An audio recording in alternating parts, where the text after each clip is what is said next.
সুপ্রিয় শিক্ষার্থীবৃন্দ, আসসালামু আলাইকুম।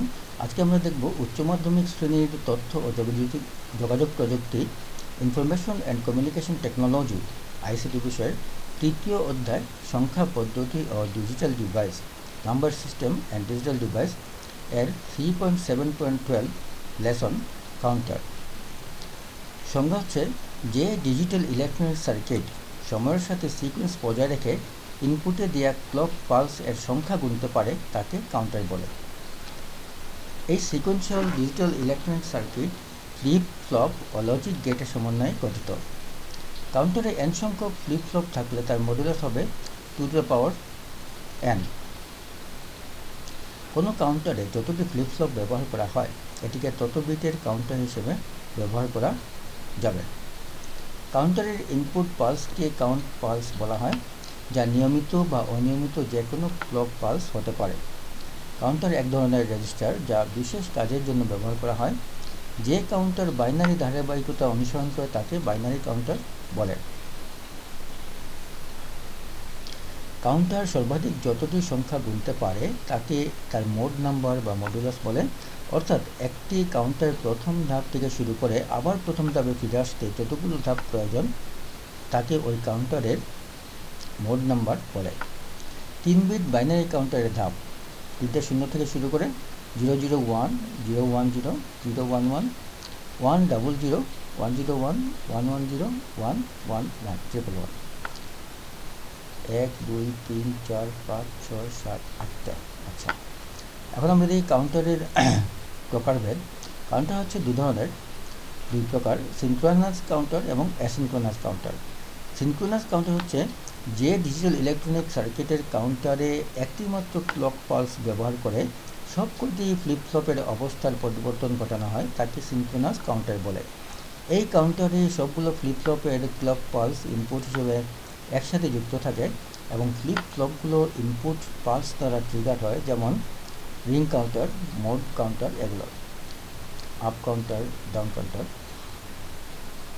অ্যাসিনক্রোনাস কাউন্টার যে কাউন্টারে একটি ফ্লিপ ফ্লপের আউটপুট অন্যটির ক্লক পালস হিসেবে ব্যবহৃত হয় তাকে অ্যাসিনক্রোনাস কাউন্টার বলে। অ্যাসিনক্রোনাস কাউন্টার দু ধরনের, ripple up counter, ripple down counter.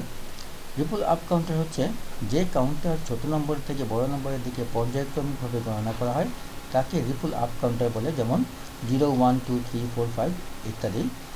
Ripple down counter যে কাউন্টারে বড় নম্বর থেকে ছোট নম্বরের দিকে পর্যায়ক্রমিকভাবে গণনা করা হয় তাকে রিপল ডাউন কাউন্টার বলে, যেমন 0 5 4 3 2 1 এরকম।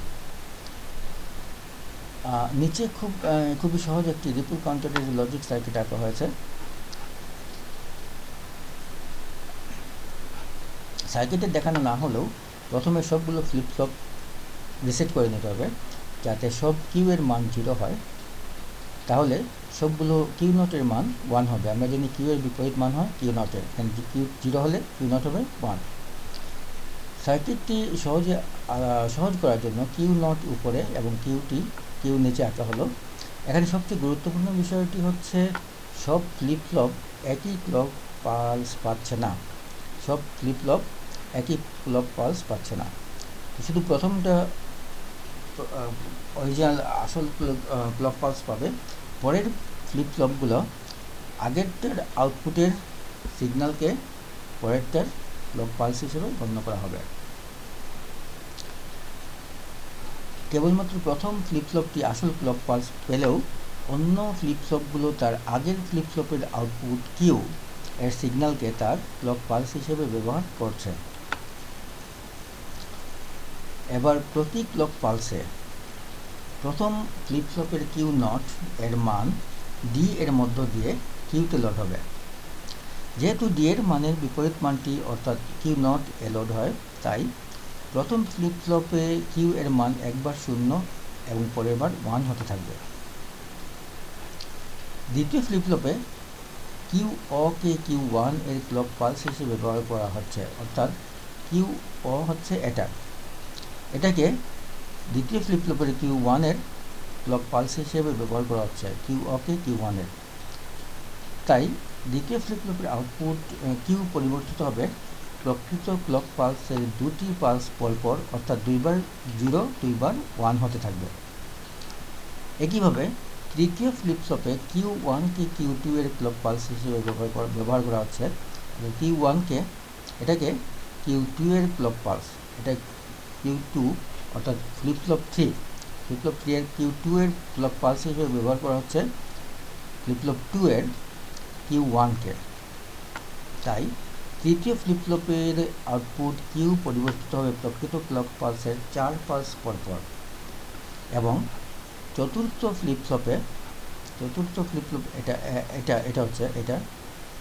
ফ্লিপ ফ্লপে যেহেতু Q2কে Q3 এর ক্লক পালস হিসেবে ব্যবহার করা হচ্ছে, Q2কে Q3 এর ক্লক পালস হিসেবে ব্যবহার করা হচ্ছে, তাই চতুর্থ ফ্লিপ ফ্লপের আউটপুট পরিবর্তিত হবে প্রকৃত ক্লক পালসের 8 পালস পরপর। আমরা এখানে দেখি example QO, Q1, Q2, Q3, এটা প্রথম ফ্লিপ ফ্লপ, দ্বিতীয় ফ্লিপ ফ্লপ, তৃতীয় ফ্লিপ ফ্লপ, চতুর্থ ফ্লিপ ফ্লপ। প্রথম ফ্লিপ ফ্লপে 1 0 1 1 1 0 1 1 থাকবে। দ্বিতীয় ফ্লিপ ফ্লপে দুইবার পরপর 2 0 2 1 2 0 2 1। তৃতীয় ফ্লিপ ফ্লপে Q2তে থাকবে 4 বার পরপর 4 0 4 1 4 0 4 1। চতুর্থ ফ্লিপ ফ্লপে Q3তে 8 0 8 1 এভাবে হবে। এভাবে যদি পঞ্চম, ষষ্ঠ, সপ্তম ফ্লিপ ফ্লপ থাকে তাহলে সেগুলো পরিবর্তিত হবে প্রতি যথাক্রমে 16, 32, 64 পালস পরপর।